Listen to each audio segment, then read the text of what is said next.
Hello friends, இந்த 31 நாள் நம்ம ஒரு நல்ல ஜேர்னியை என்ஜாய் பண்ணோன்னு சொல்லிட்டு நான் நினைக்கிறேன். உங்களுக்கு புரிகிற மாதிரி சிம்பிளாக நான் சொல்லியிருப்பேன்னு சொல்லிட்டு நான் நினைக்கிறேன். இது எப்படி இருந்துச்சு நீங்கள் ஃபீல் பண்ணுறீங்க? உங்கள் ஃப்ரெண்ட்ஸுக்கும் நீங்கள் ஷேர் பண்ணுங்கள். இந்த மாதிரி மியூசிக் ப்ரொடக்ஷனை ரொம்ப சிம்பிளாக சொல்லித்தராங்க அப்படிங்கிறத நீங்கள் மக்களுக்கு தெரிவிங்க. அப்போ தான் நிறைய பேர் இதனால் பயனடைகிறதுக்கு வாய்ப்பாக இருக்கும்னு நான் நினைக்கிறேன். நான் சொல்லாமல் விட்ட சில விஷயங்களை பற்றி இந்த வீடியோஸில் பேசலாம் அப்படின்னு சொல்லிட்டு ஒரு ஐடியா. அதனால தான் இது லாஸ்ட்டு கன்க்ளூஷன் வீடியோவாக இது நான் இப்போ செஞ்சிட்ருக்கேன். என்ன அப்படின்னா, எர்த்திங் பற்றி நான் பேசணும்னு நினச்சி வச்சுருந்தேன். அதை பேசாமல் விட்டுட்டேன். ஸோ எர்த்திங் ரொம்ப முக்கியம். உங்கள் ஸ்டூடியோவில் எர்த்திங் இருக்காங்கிறத நீங்கள் கொஞ்சம் செக் பண்ணிக்கோங்க. ஒரு ஸ்டூடியோ நீங்கள் ஸ்டார்ட் பண்ணுறீங்க, அந்த சுவிட்ச் போர்டுக்கு எர்த்திங்ஸ் கரெக்டாக கொடுத்துருக்காங்களா, அந்த எர்த்து கிரவுண்டில் இருக்கா, அதை சுற்றி சின்ன ஒரு குழி ஒன்று வெட்டி அதில் நிலக்கரியும் உப்பும் போட்டு வைக்கிறீங்களா, அது கொஞ்சம் ஈரப்பதமாக எப்போவுமே மெயின்டைன் பண்ணுறீங்களாங்கிறத கொஞ்சம் அடிக்கடி செக் பண்ணிக்கோங்க. ஏன்னா எர்த்திங் இஷ்யூனால நிறைய ஹார்ட்வேர் கம்போனன்ட் சீக்கிரமாக வீணாக போகிறதுக்கான வாய்ப்புகள் இருக்குது. என்னுடைய ஆடியன்ட் இன்டர்ஃபேஸும் கூட எர்த்திங் இருக்கிறது ப்ராப்ளம் இருக்குதுன்னு எனக்கு தெரியாமல் அது நிறையா கொஞ்சம் வித்தியாசமாக பிஹேவ் பண்ணிகிட்டு இருந்தது.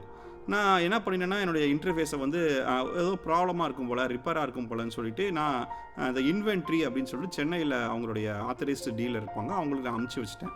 பட் அங்கே நல்லா ஒர்க் ஆகுது. என்னுடைய வீட்டில் தான் ஏதோ சம்திங் ப்ராப்ளமாக இருக்குது, இன்டர்ஃபேஸில் ஏதோ இஷ்யூ இருந்தது.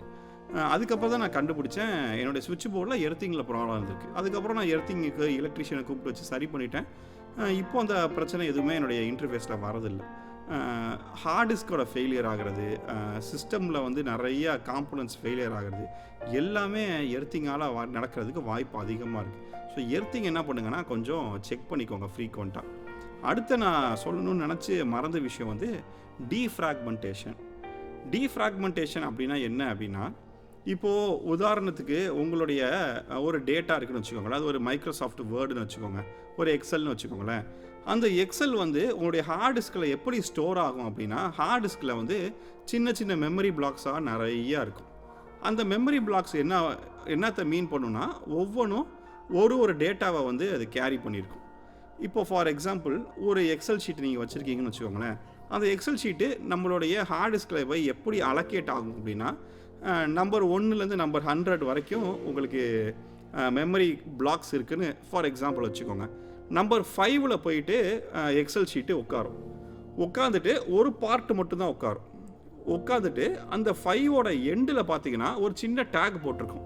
இதோட கண்டினியூவேஷன் 27th பிளாக்ல இருக்குது அப்படின்னு சொல்லும். ஸோ 27th பிளாக்குக்கு பார்த்தீங்கன்னா இந்த 5th பிளாக்கோட கண்டினியூவேஷன் 27th பிளாக்ல இருக்கும். அந்த 27th பிளாக்கோட எண்டில் பார்த்தீங்கன்னா இதோட கண்டினியூவேஷன் 35th பிளாக்ல இருக்குது அப்படின்னு இருக்கும். ஸோ இப்படியே என்னன்னா, ஒரு எக்ஸல் ஷீட்டு நிறைய ஃப்ராக்மெண்ட்டாக பிரிஞ்சு உங்களுடைய ஹார்ட் டிஸ்கில் ஸ்டோர் ஆகும். இதுக்கு பேர் தான் ஃப்ராக்மெண்டேஷன் அப்படின்னு சொல்கிறது. இப்போது சிஸ்டம் எப்படி இந்த ஃப்ராக்மெண்டேஷனை கேரி அவுட் பண்ணும் அப்படின்னா, அந்த பர்டிகுலர் எக்ஸல் ஷீட்டை நீங்கள் டபுள் கிளிக் பண்ணி ஓப்பன் பண்ணோன்னே நம்பர் 5க்கு பார்க்கும். ஓகே, இங்கே இருக்குது, இதோட கண்டினியூஷன் எங்கே இருக்குது, 27th பிளாக்கில் இருக்குதுன்னு சொல்லிட்டு அது என்ன பண்ணோம், நேராக 27க்கு போயிடாது, 6th பிளாக்கில் போய் கேட்கும், நீ தான் 27 அப்படின்னு கேட்கும்.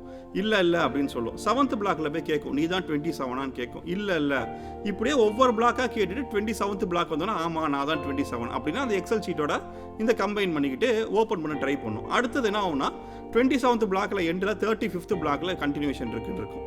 இப்படியே ஒவ்வொரு பிளாக்காக தேடி ஓப்பன் பண்ணி அந்த எக்ஸல் ஷீட்டை நம்மளுக்கு ஓப்பன் பண்ணும்.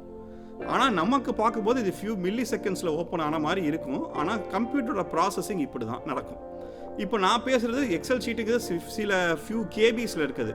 இதே பெரிய கிகாஸ் பைட் சைஸில் உள்ள ஒரு வீடியோ ஃபைல்ஸ்லாம் இருந்துச்சுன்னு வச்சுக்கோங்களேன், ரொம்ப அதிகமான ஃப்ராக்மெண்ட்ஸாக இது பிரிஞ்சு சேவ் ஆகும். அந்த மாதிரி டைமில் உங்கள் கம்ப்யூட்டர் என்ன ஆகும்னா, இப்படியே தேடி ஸ்லோவாக ஆரம்பிச்சிடும்.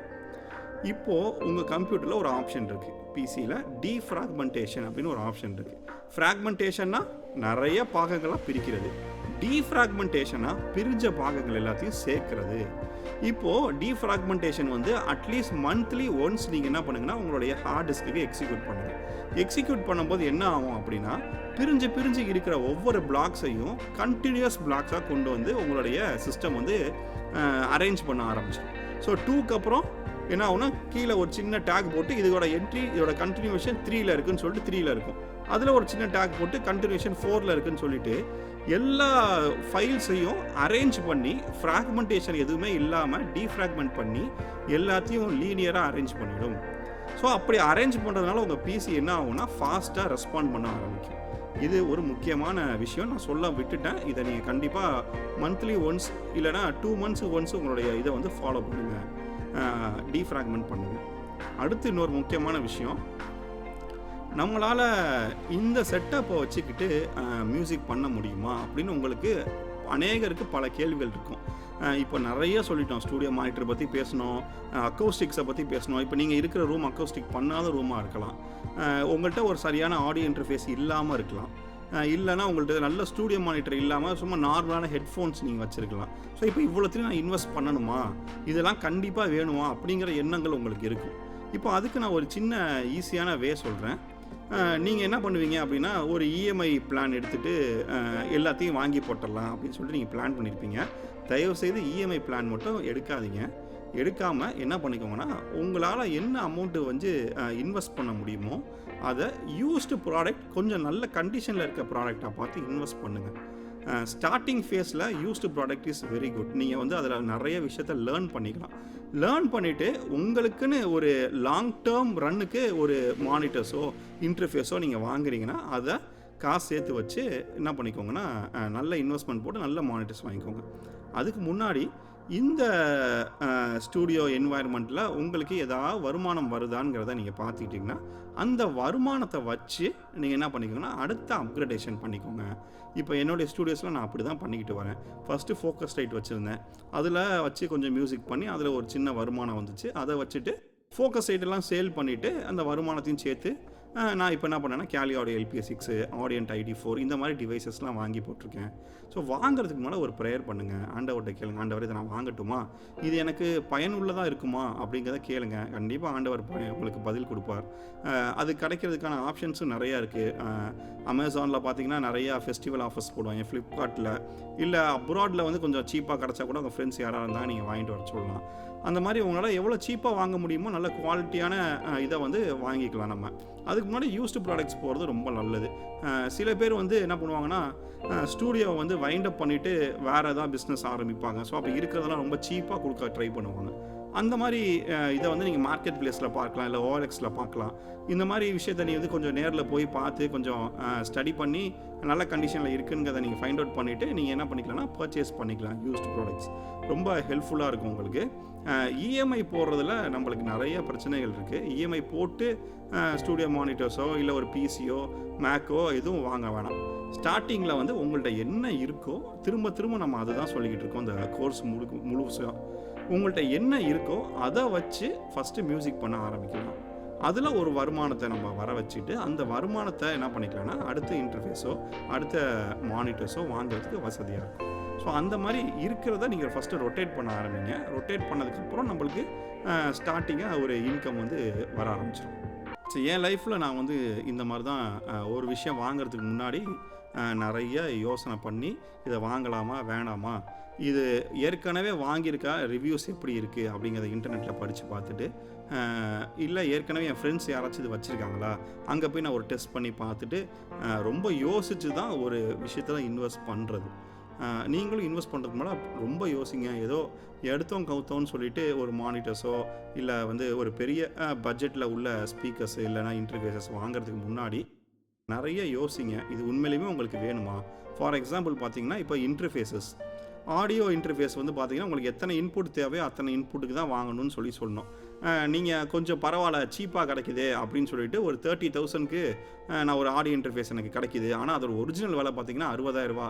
நான் வந்து எனக்கு பாதி கிடைக்குது, 30,000க்கு எனக்கு 10 இன்புட்ஸ் இருக்கிறது கிடைக்கிது அப்படின்னு சொல்லிட்டு நீங்கள் 30,000 இன்வெஸ்ட் பண்ணி நீங்கள் ஒரு 10 இன்புட் இருக்க இன்டர்ஃபேஸ் வாங்குறீங்கன்னு வச்சுக்கோங்களேன். அந்த 10 இன்புட்டையும் நீங்கள் யூஸ் பண்ணுவீங்களா? கண்டிப்பாக பண்ண மாட்டீங்க. அதுக்கு 7,000 8,000க்கு உங்களுக்கு என்ன யூசேஜ் இருக்கோ 1+1 2 in 2 out அந்த மாதிரி ஏதோ ஒரு விஷயத்த நீங்கள் வாங்கியிருந்தீங்கன்னா உங்களுக்கு மீதி இருக்க அமௌண்ட் எல்லாம் சேவ் ஆகிருக்கும். ஸோ அதனால் என்ன பண்ணுங்கள், என்ன உங்களுக்கு தேவையோ அதுக்கு மட்டும் வாங்குங்க. ஆண்டவர்கிட்ட ப்ரேயர் பண்ணி கேளுங்க, இது வாங்கலாமா இது எனக்கு பயனுள்ளதாக இருக்குமான்னு கேளுங்க. கண்டிப்பாக ஆண்டவர் வந்து நம்மளுக்கு பதில் கொடுப்பாரு. ஆண்டவர்கிட்ட நம்ம ஞானத்தை கேட்போம். எங்கேயுமே பாகுபாடு பார்க்காம ஆண்டவர் நம்மளுக்கு ஞானத்தை அள்ளி தருவார். அந்த ஞானத்தை வச்சுக்கிட்டு நம்ம ஒவ்வொரு விஷயத்தையும் நம்ம செய்யும்போது ஆண்டவர் அதுக்கான பலனை நம்மளுக்கு தருவார். அடுத்தது, இந்த இவ்வளோ நம்ம சொல்லியாச்சு, எதுவும் வாங்காதீங்க, இதை வாங்காதீங்க, அதை வாங்காதீங்க. அப்போ இருக்கிறத வச்சு பண்ண முடியுமா? இப்போ நான் உங்களுக்கு நேராக செஞ்சே காட்டிட்டேன். என்ன எக்ஸாம்பிளாக செஞ்சு காட்டினேன்? நான் ஸ்டூடியோ ஒன்றும் இல்லை, அது உள்ளே இருக்கிற ப்ரீசெட், அது உள்ளே இருக்கிற ப்ளகின்ஸ், இதை வச்சே உங்களுக்கு மிக்சிங்கும் மாஸ்டரிங்கும் செஞ்சு காட்டினேன். தேர்ட் பார்ட்டி ப்ளகின்ஸ் நான் எதையுமே நான் யூஸ் பண்ணவே இல்லை. நீங்கள் பார்த்துருப்பீங்க. அப்போது உங்கள்கிட்ட இருக்க ஸ்டாக் ப்ளகின்ஸை வச்சே நீங்கள் ஒரு நல்ல மியூசிக் செய்ய முடியும். ஃபஸ்ட்டு செய்ய முடியும் அப்படின்னு நீங்கள் நினச்சிங்கன்னா கண்டிப்பாக செய்ய முடியும். செய்ய முடியாதுன்னு நினச்சோன்னா நம்மளால் செய்ய முடியாது. ஸோ கண்டிப்பாக செய்ய முடியும் அப்படிங்கிற ஒரு பாசிட்டிவான ஒரு தாட்டோட நம்ம ஆரம்பித்தோம் அப்படின்னா கண்டிப்பாக நம்மளால் ஒரு ப்ராக்ரஸை நோக்கி நகர முடியும். எடுத்தோன்னே நல்ல மிக்சிங் மாஸ்டரிங் பண்ண முடியும், எடுத்தோன்னே நல்ல மியூசிக் பண்ண முடியும் அப்படின்னு நான் சொல்ல வரவே இல்லை. ஃபஸ்ட்டு இனிஷியலாக கஷ்டம்தான், நிறையா சொதப்பல்கள் வரதான் செய்யும். ஆனால் இது எல்லாமே உங்களுக்கு முன்னேறதுக்கான ஒரு படியாக இருக்கும். இப்படியே நீங்கள் என்ன பண்ணலான்னா கொஞ்சம் கொஞ்சமாக பாடல்களை செய்ய செய்ய செய்ய செய்ய உங்களுக்கு இதெல்லாம் பழக ஆரம்பிக்கும். உங்களுடைய இயர்ஸ் வந்து ஆட்டோமேட்டிக்காக டியூன் ஆக ஆரம்பிக்கும். உங்களுடைய ஒர்க் ஃப்ளோ வந்து ரொம்ப சிம்பிளாக ஆரம்பிக்கும். உங்களுக்கு நிறைய ஐடியாஸ் வர ஆரம்பிக்கும். ஸோ இவ்வளவும் நீங்கள் வச்சுக்கிட்டு என்ன பண்ணாலும் நல்ல ஒரு மியூசிக்கை செய்கிறதுக்கு ரொம்ப அதிகமான வாய்ப்புகள் இருக்குது. ஸோ அதனால் என்ன பண்ணிக்கோங்க, ஒரு விஷயத்தை வாங்குறதுக்கு முன்னாடி சேவ் பண்ணி வைங்க. ஒரு அமௌண்ட்டை சேவ் பண்ணி வச்சுட்டு அந்த அமௌண்ட்டு மூலிமா என்ன பண்ணுங்கன்னா நீங்கள் டிவைசஸ் வாங்குங்க. யூஸ்டாக ஃபஸ்ட் எடுத்தோன்னா வாங்கி ட்ரை பண்ணி பாருங்கள். உங்கள் ஃப்ரெண்ட்ஸ் யார்கிட்டயாவது இருந்துச்சுன்னா அதை செக் பண்ணி பார்த்துட்டு இது எனக்கு ஒத்து வருமா அப்படிங்கிறத பார்த்து வாங்குங்க. இன்னொரு எக்ஸாம்பிள் நான் சொல்கிறேன். உங்களுடைய ரூமுக்கு 5 இன்ச் மானிட்டரே போதுமானதாக இருக்கும். ஆனால் நீங்கள் 8 இன்ச் மானிட்டர் வாங்கி வச்சுருப்பீங்க. அதுக்கு தேவையில்லாத இன்வெஸ்ட்மெண்ட் தானே நம்மளுக்கு வரும். ஸோ அந்த மாதிரி இன்வெஸ்ட் பண்ணும்போது நீங்கள் ஒவ்வொரு தடவையும் யோசிங்க, இது உண்மையிலுமே நமக்கு தேவையா, இது இருந்தால் பெட்டராக இருக்குமா அப்படிங்கிறத யோசித்து ஒவ்வொரு இதில் இன்வெஸ்ட் பண்ணுங்கள். ரிட்டர்ன்ஸ் வந்துச்சுன்னா அந்த ரிட்டர்ன்ஸை சேர்த்து வச்சுட்டு நீங்கள் என்ன பண்ணுங்கன்னா உங்களுடைய ஸ்டூடியோவை அப்கிரேட் பண்ணிகிட்டே வாங்க.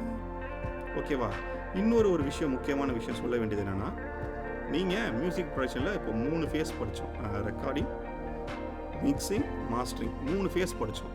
உங்களுக்கு நல்ல க்ரியேட்டிவிட்டி இருக்குது, என்னால் நல்ல சாங்ஸை வந்து ப்ரொடியூஸ் பண்ண முடியும், என்னால் ரெக்கார்ட்ஸ் பண்ண முடியும் அப்படின்னு நீங்கள் நினச்சிங்கன்னா நீங்கள் என்ன பண்ணிக்கலாம்னா ரெக்கார்டிங்கோடு நின்றுக்கலாம். இல்லை என்னால் ரொம்ப நிறைய அஃபோர்ட் பண்ண முடியல, என்னால் பெரிய பெரிய மானிட்டர் ஸ்பீக்கர்ஸ் வாங்கி மிக்சிங் மாஸ்டரிங் பண்ணுற அளவுக்குலாம் எனக்கு வசதி இல்லை, என்னால் அவ்வளோ அஃபோர்ட் பண்ண முடியாது நீங்கள் நினச்சிங்கன்னா நீங்கள் ரெக்கார்டிங் ஃபேஸோடு நின்றுக்கலாம்.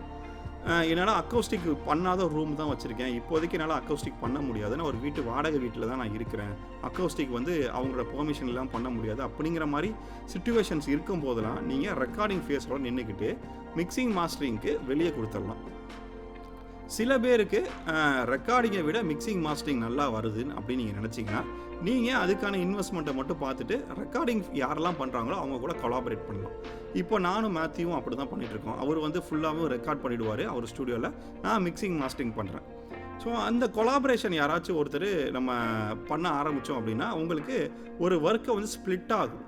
ஸ்ப்ளிட் ஆகும்போது நீங்கள் இன்னும் அதிகமாக கான்சன்ட்ரேட்டடாக செய்யலாம், இன்னும் அதிகமாக க்ரியேட்டிவாக நீங்கள் செய்கிறதுக்கு வாய்ப்பு இருக்குது. நான் ஏற்கனவே சொன்ன மாதிரி ரெக்கார்டு ஒருத்தர், மிக்சிங் மாஸ்டரிங் ஒருத்தர் பண்ணும்போது இன்னும் நிறையா 2 பேர்த்தோட இன்வால்வ்மெண்ட் அங்கே இருக்க போது நிறைய க்ரியேட்டிவிட்டியும் உள்ளக்கு வந்து இன்வால்வ் ஆக போகுது, நல்ல மியூசிக் வந்து ப்ரொடியூஸ் ஆகி வரும். சரிங்களா? ஸோ எல்லாத்தையும் நீங்களே இழுத்து போட்டு செய்யணும்னு நினைக்கிறது ரொம்ப கஷ்டம். பட் ஆனால் மிக்சிங் மாஸ்டரிங்கை பற்றி ஏன் தெரிஞ்சுக்கோங்க அப்படின்னா அடுத்த ஃபேஸில் என்ன நடக்க போகுது அப்படின்னு தெரிஞ்சுக்கிட்டிங்கன்னா அதுக்கேற்ற மாதிரி ரெக்கார்ட்ஸை நீங்கள் செய்ய முடியும். அதே மாதிரி மிக்சிங் மாஸ்டரிங் பண்ணுறவங்க ரெக்கார்டிங் எப்படி பண்ணுறாங்க அப்படிங்கிறத தெரிஞ்சு வச்சுக்கிட்டா தான் நீங்கள் மிக்சிங் மாஸ்டரிங் பண்ணும்போது அவங்களுக்கு ஏற்ற மாதிரி சில ட்வீக்ஸ் எல்லாம் கொடுக்கறதுக்கு வசதியாக இருக்கும். ஸோ இந்த 3 ஃபேஸும் கண்டிப்பாக தெரிஞ்சு வச்சுக்கிறது அவசியம். ஆனால் நீங்கள் எந்த ஃபேஸை சூஸ் பண்ண போகிறீங்க அப்படிங்கிறது உங்களுடைய க்ரியேட்டிவிட்டியில் இருக்குது, உங்களுடைய தாட்ஸில் தான் இருக்குது. நீங்கள் தான் அதை டிசைட் பண்ண போகிறீங்க. எல்லாத்தையும் எடுத்து போட்டு செய்ய போகிறேன்னா, ஃபுல் மியூசிக் ப்ரொடியூசராக இருக்க போகிறேன்னா, இல்லை ஏதாவது ஒரு சைடு என்னை வந்து நான் ரெஸ்ட்ரிக்ட் பண்ணிக்க போகிறேன்னா அப்படின்னு டிசைட் பண்ணிக்கோங்க. நல்ல மியூசிக் பண்ணுங்கள், ஆண்டவருக்காக எழுந்து ஓடுவோம். வணக்கம்.